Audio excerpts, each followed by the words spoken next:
Nako, kung hindi ka talaga masasana dito, mawawala ka kasi ang daming way.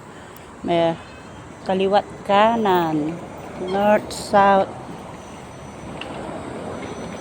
east, west. Tatawid ako dito, oh. Hintay ko lang yung mag-green. Pag green na siya, pwede nang go. Ayan, pwede na. Let's work.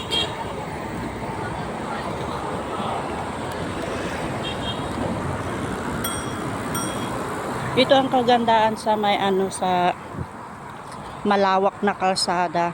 Dapat talaga sundan mo yung guideline para iwas aksidente. Kailangan dumaan ka talaga sa pedestrian line. Mahirap yung basta-basta ka na lang tumatawid nang walang pedestrian.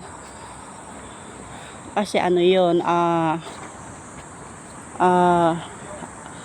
kapag walang pedestrian, syempre yung mga sasakyan, walang pakialam mga yan kung may taong tumatawid o hindi.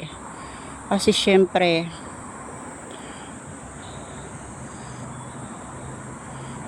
ayan po, nag-green na po siya. Pwede na po kami tumawid. Ayan, nag-stop yung kotse. Ayan. Ito ang kagandahan sa may pedestrian. Kaya, mga kababayan ko na taga-ibang bansa, mag-ingat po sa pagtawid. Gumamit ng pedestrian line. Huwag kayong basta-bastang tumatawid na walang pedestrian line kasi delikado po talaga yan. Wala silang pananagutan kapag once na hindi mo ginamit yung pedestrian, wala silang pakialam kahit mamatay ka masagasaan ka. Kaya kailangan gamitin yung pedestrian talaga. So hanggang sa muli, ingat po na lang aking mga kababayan, mga OFW. Ingat po palagi and God bless.